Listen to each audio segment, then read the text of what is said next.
Assalamualaikum warahmatullahi wabarakatuh.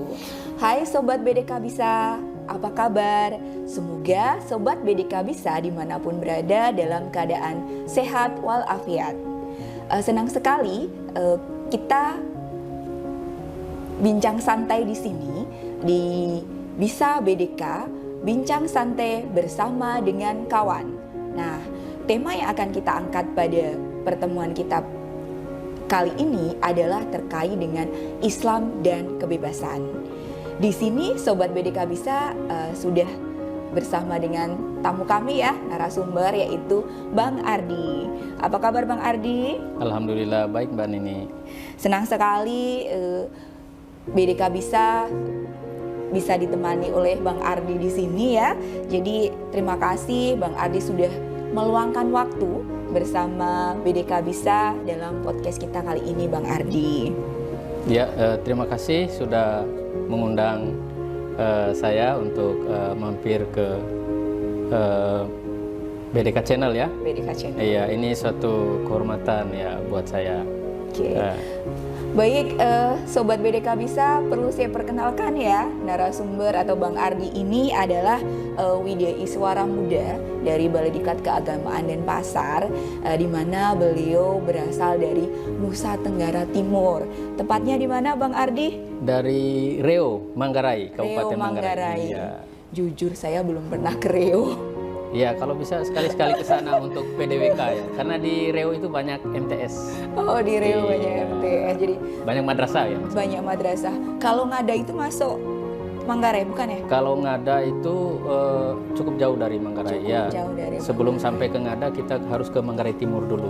Oke, luar biasa ya, Sobat BDK Bisa ya, salah satu anak terbaik dari NTT menjadi Widya Iswara, tentunya sangat membahagiakan. Oke, baik Sobat BDK Bisa, Bang Ardi ini merupakan Widya Iswara Muda dengan spesialisasi pendidikan dan keagamaan. Nah, mungkin Sobat BDK Bisa yang sering mengikuti pelatihan sudah sering ketemu dengan Bang Ardi. Kalau nggak salah kan 2 tahun ini ya Bang Ardi mulai di moderasi beragama, kemasjidan, dan beliau juga memiliki channel YouTube Perspektif Ardi. Nah, rekan-rekan mungkin juga bisa ya, salah satunya mungkin Sobat BDK Bisa ini adalah subscriber beliau seperti itu. Oke, terima. Jadi narasumber kita kali ini luar biasa, cocok sekali dengan tema yang kita angkat rekan-rekan, yaitu Islam dan kebebasan. Sesuai dengan tema bincang santai kita nih Bang Ardi, kali ini kan tentang Islam dan kebebasan. Boleh dijelaskan menurut Bang Ardi sendiri apa itu Islam dan bagaimana kaitannya antara Islam dengan kebebasan Bang Ardi? Ya, baik, terima kasih. Di sini ada 2 tema besar ya, yaitu Islam dan kebebasan. Ya, mungkin bagaimana kaitannya kebebasan itu dengan Islam itu sendiri. Baik, sebelum kita membicarakan tentang Islam dan kebebasan serta kaitan atau pandangan Islam tentang kebebasan, ada baiknya juga kita perlu mengetahui epistemologi Islam. Jadi, iya, bagaimana kita meraih ilmu dalam Islam. Gitu ya. Umumnya kita ketahui bahwa proses orang meraih atau mengetahui sesuatu, ya, itu dengan apa yang disebut dengan empirisme. Ya, empirisme ini biasanya menggunakan fakta indera, gitu ya, bisa disentuh, ya kan, bisa dilihat, bisa didengar, ya, gitu, bisa diteliti lah, gitu ya. Buktikan. Ya, bisa dibuktikan melalui penelitian. Terus kemudian ada yang disebut dengan rasionalisme, ya, yaitu menggunakan kemampuan penalaran. Ya, apakah sesuatu itu masuk akal apa enggak, gitu ya. Nah, yang uniknya dalam Islam, salah satu sumber ilmu itu adalah yang disebut dengan kabar sadik. Ya, kabar sadik ini kalau kita artikan sebagai true information, informasi yang benar. Ya, informasi yang benar itu bisa berupa wahyu, bisa berupa sunnah, ya, ataupun informasi yang valid tentunya, gitu ya.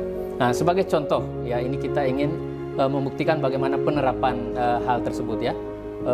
Apakah Mbak Nini itu memiliki orang tua? Iya.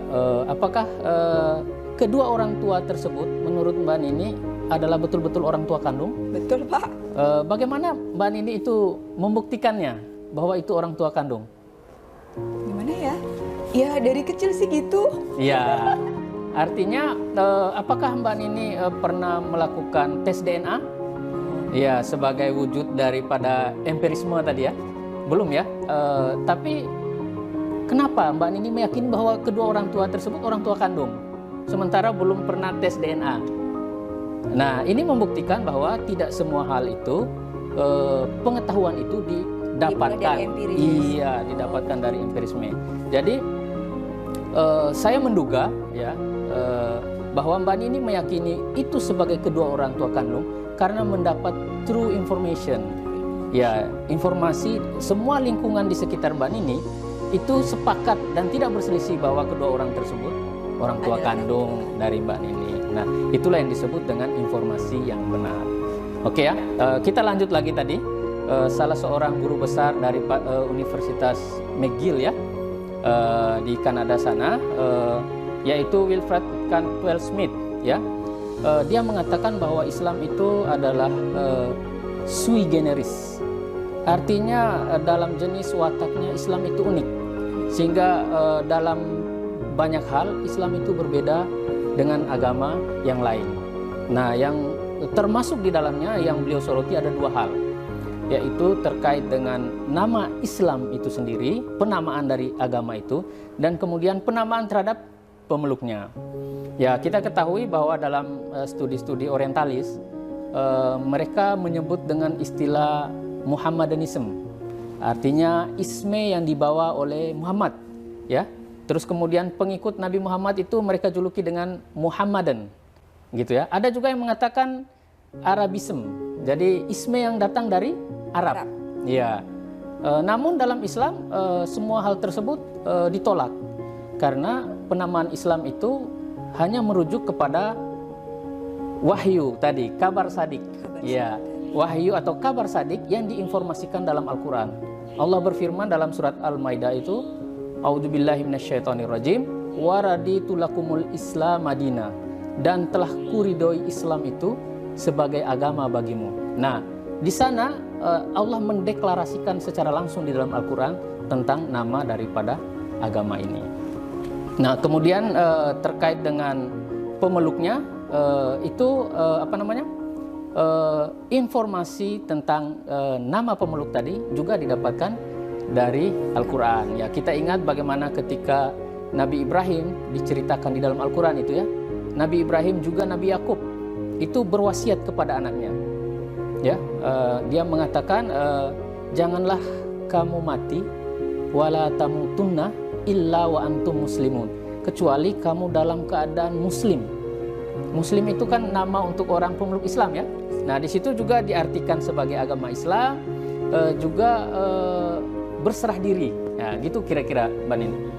Oke, baik. Berarti di sini poinnya yang bisa dilihat dari penamaan nama agama dan nama pemeluk agamanya ya Bang Adi ya. Betul. Ya. Di mana semua sumbernya ini berasal dari wahyu ya Bang ya. Yaitu tadi dari yang Bang Ari sampaikan tadi surat Al-Maidah ayat 3. Baik. Lalu apa arti Islam yang membuat orang lebih mudah memahami Islam itu sendiri Bang Ardi? Ya, baik, terkait memudahkan pemahaman orang terhadap Islam. Ya, kita lihat dari namanya ya. Islam itu artinya tunduk, patuh ya. Jadi kita tunduk dan patuh terhadap apa-apa yang diperintahkan oleh Allah, gitu ya. Kemudian Islam juga itu berarti berserah diri, ya. Kita menyerahkan diri kepada Allah dan taat kepada hukum-hukumnya, ya, tanpa tawar-menawar tentunya, ya. Kemudian Islam itu adalah salimah, yaitu selamat dan menyelamatkan.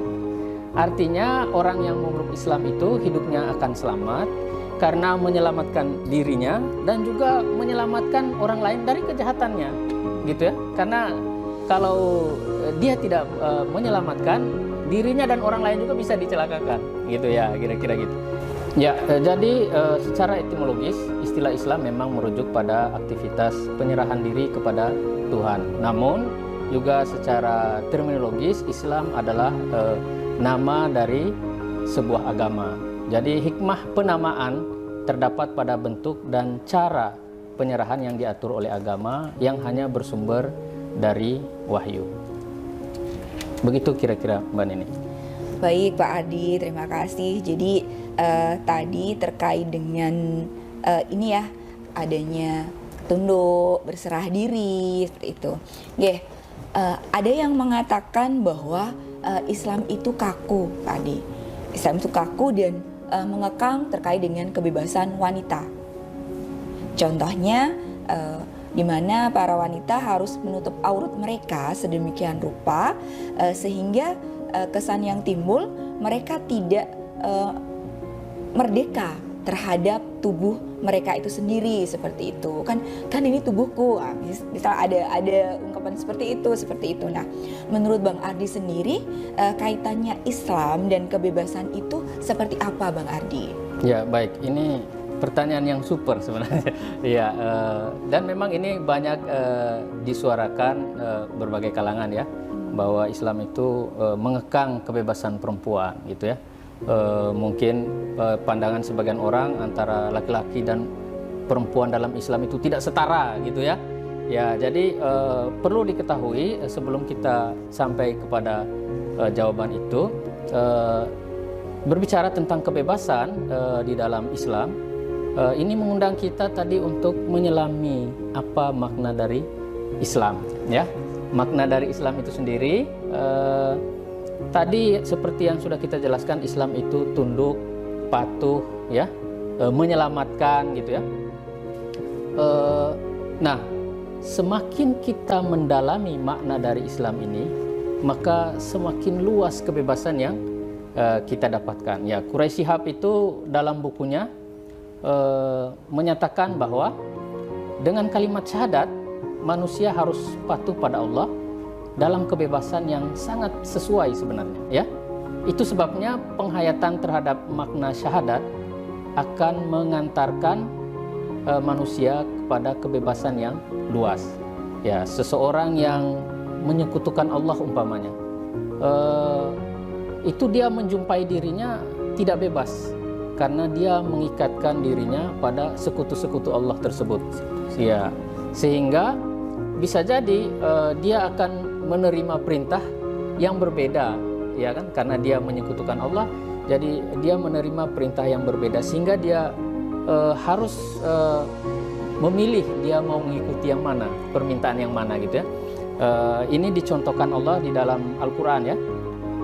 Kurang lebih artinya Allah membuat perumpamaan seorang hamba saya yang dimiliki oleh beberapa orang yang selalu bertengkar dan yang dimiliki oleh satu orang saja. Apakah hal itu sama?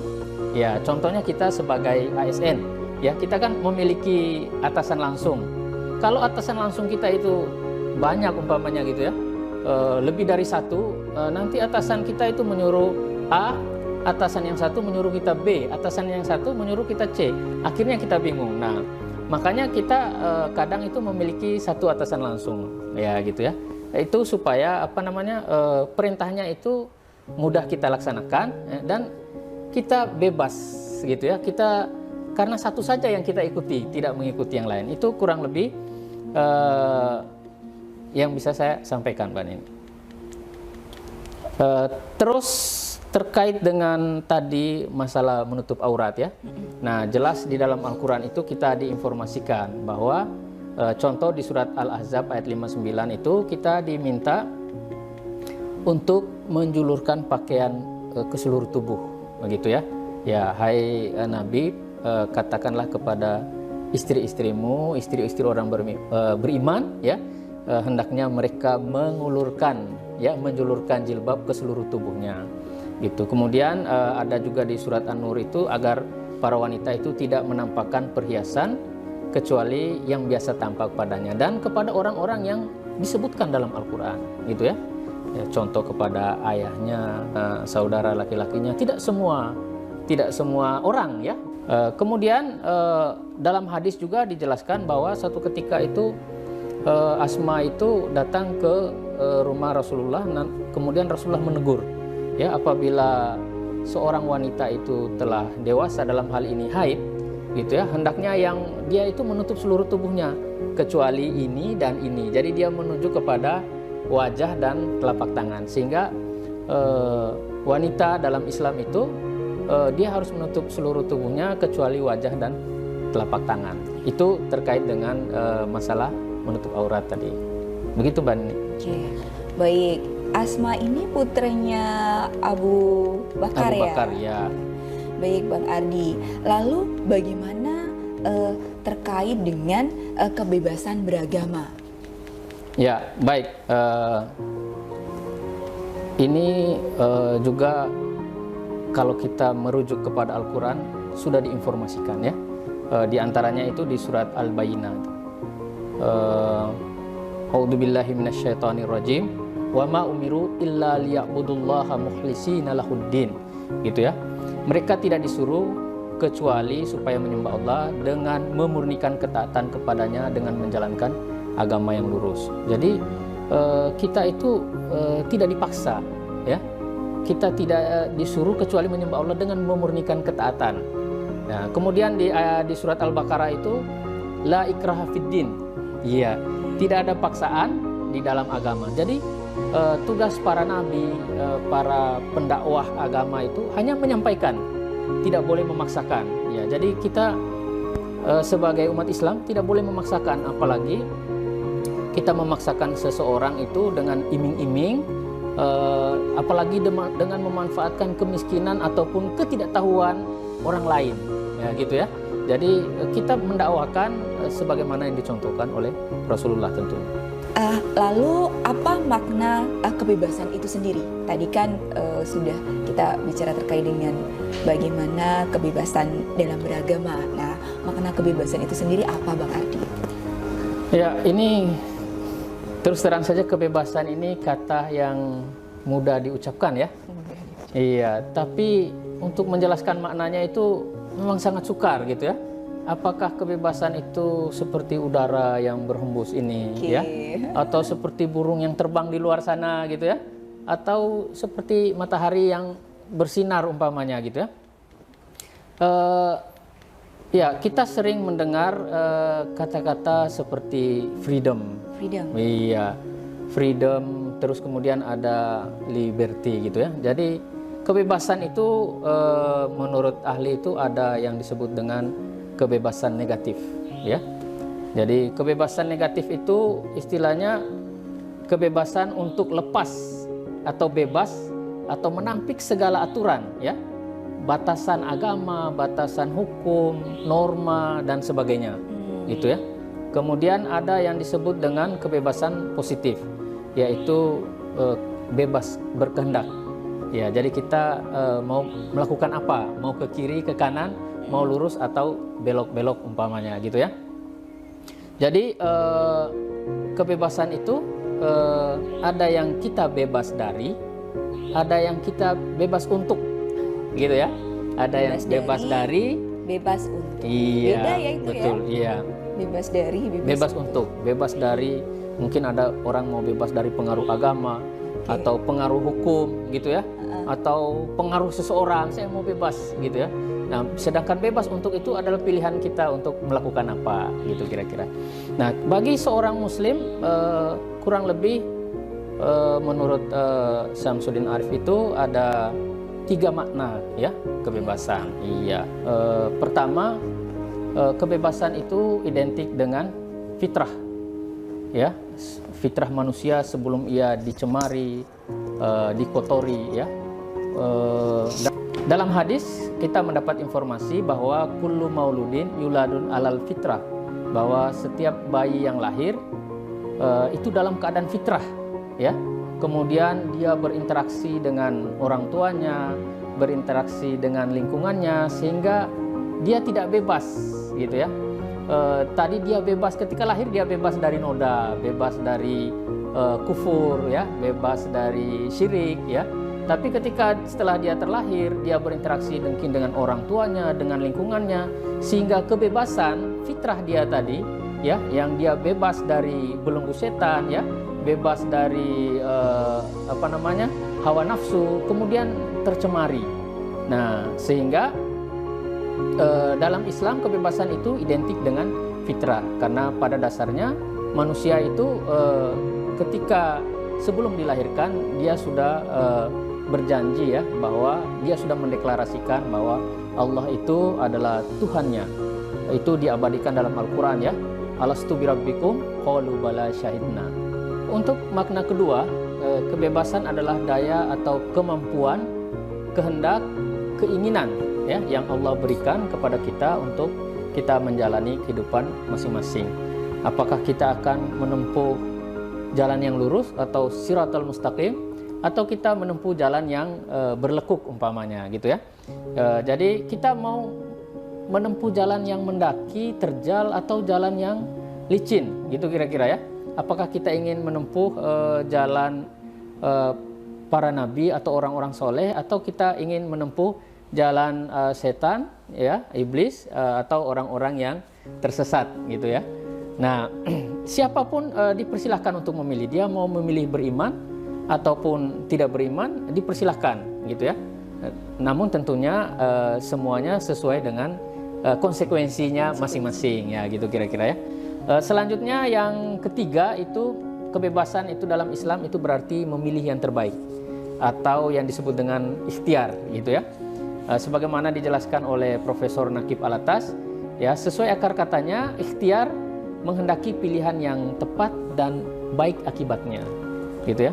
Jadi garis bawahnya itu pilihan yang tepat dan baik akibatnya. Jadi orang-orang yang memilih keburukan, kejahatan, sesungguhnya telah menyalahgunakan kebebasannya. Iya, jadi sebab pilihannya itu bukan khair, bukan yang terbaik.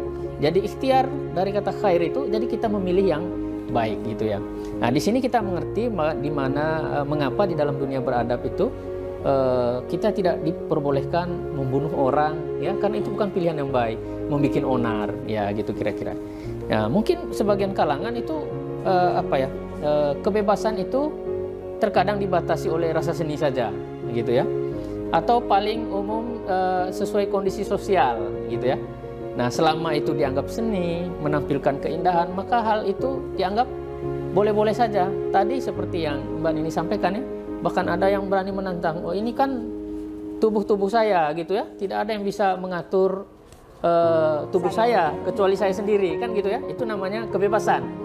Nah, tapi kalau kita mau jujur, kebebasan itu tidak mutlak ya. Kita ambil contoh ketika kita berkendaraan naik motor di jalan raya umpamanya, kita kan disuruh memakai helm gitu ya. Apakah kemudian ya untuk keselamatan tentunya, apakah kemudian kita akan berkata kepada Pak Polisi gitu ya, Pak Polisi jangan ikut campur, ini tubuh saya, kepala saya, mau hancur mau seperti apa jangan saya disuruh pakai helm, kan tidak mungkin ya. Nah, jadi artinya kebebasan itu tidak mutlak seperti itu ya. Kita ambil contoh yang lebih konkret dalam kehidupan berbangsa dan bernegara. Jadi kebebasan individu yang diakui sebagai hak asasi itu tidaklah mutlak ya. Kebebasan normatif setiap warga negara bukanlah kebebasan absolut. Ya, itu contohnya tadi bagaimana kita menggunakan helm saat kita mengendarai sepeda motor di jalan raya, karena kebebasan itu dipagari oleh hukum dan dibatasi oleh undang-undang yang berlaku. Begitu Mbak Nini. Jadi ini ya, kebebasan di sini tetap pada koridornya ya. Iya. Kalau kita sebagai umat muslim ya koridornya adalah terkait dengan syariat Islam kita, Iya. seperti itu ya Mas Betul. Ardi ya. Iya, mungkin saya tambahkan sedikit. Di Undang-Undang Dasar 45 itu ada pasal yang terkait menjelaskan dengan negara ya. iya, tentang kebebasan itu ya. Di sini saya bacakan biar tidak salah ini. Pasal 28J ya. Setiap orang wajib menghormati hak asasi manusia orang lain ya, dalam tertib kehidupan bermasyarakat, berbangsa dan bernegara. Nah, di ayat 2, dalam menjalankan hak dan kebebasannya, setiap orang wajib tunduk kepada pembatasan. Nah, ini ada pembatasan ya, yang ditetapkan dengan undang-undang, dengan maksud semata-mata untuk menjamin pengakuan serta penghormatan atas hak dan kebebasan orang lain, dan untuk memenuhi tuntutan yang adil sesuai dengan pertimbangan moral, nilai-nilai agama, ya kan? Keamanan ketertiban umum dalam suatu masyarakat demokratis. Nah, ini penting supaya kebebasan kita itu tidak melanggar kebebasan orang lain. Nah, seperti contohnya ya, mungkin kita di rumah atau tetangga kita itu suka dengan musik gitu ya, musik disco umpamanya atau DJ gitu ya. Tapi suaranya sangat besar sehingga mengganggu tetangga yang lain. Nah, hobi dia mendengarkan musik itu adalah hak asasi gitu ya. Tetapi tetangganya juga punya hak asasi tentang rasa tenang, rasa nyaman di lingkungan tersebut. Nah, itu mungkin analogi sederhananya. Jadi sebenarnya kebebasan itu tidak mutlak. Jadi dia dipandu atau dipagari oleh peraturan ya, supaya menjamin kebebasan atau hak asasi orang lain juga. Demikian Mbak Nini. Baik, Bang Ardi, silahkan mungkin ada closing statement. Ya, oke, baik, terkait Islam dan kebebasan. Islam dan ya. kebebasan. Ya, baik. Arti yang terkandung dalam Islam itu antara lain kedamaian, kesejahteraan, menyelamatkan keselamatan tadi ya, kemudian penyerahan diri, ketaatan, kepatuhan. Nah, dari perkataan salamat tadi, salam, timbul ungkapan assalamualaikum. Ya, itu assalamualaikum itu artinya doa dan harapan. Semoga kedamaian, kesejahteraan ya, keselamatan kepadamu. Begitu kira-kira ya. Terus kemudian yang terkait dengan kebebasan ya. Kebebasan yang sejati itu sesungguhnya memancarkan hikmah atau kebijaksanaan, memantulkan ilmu dan adab. Ya, sedangkan kebebasan palsu mencerminkan kejahilan, kebodohan dan kebiadaban ya. Kebebasan individu sekiranya dipandu oleh hukum ya, hikmah, agama, etika supaya tidak merusak tatanan kehidupan ya, supaya membawa kebahagiaan di dunia dan di akhirat kelak nanti. Amin. Amin. Baik, super sekali closing statementnya. Semoga kami ucapkan terima kasih Bang Ardi sudah Ya, sama-sama. bisa menjadi narasumber di BDK Bisa bincang santai bersama dengan kawan. Semoga nanti di lain kesempatan bisa juga menerima undangan kami untuk sesi-sesi selanjutnya. Siap Mbak Neni, terima kasih kalau diundang lagi. Baik Sobat BDK Bisa, demikian tadi bincang santai bersama dengan kawan mengenai tema Islam dan kebebasan. Semoga bisa menambah wawasan Sobat BDK Bisa. Baik, izin kami tutup dengan pantun Jalan-jalan ke Kintamani. Cakep. Cakep. Tidak lupa mampir di Senggigi. Cakep. Terima kasih Sobat BDK Bisa sudah bersama kami. Cakep. Sampai ketemu di sesi selain ini. Baik, terima kasih Sobat BDK Bisa. Jangan lupa untuk terus mengikuti informasi kami ya, baik itu di Instagram, channel YouTube, maupun di website dan media sosial lain. Terima kasih. Wassalamualaikum warahmatullahi wabarakatuh.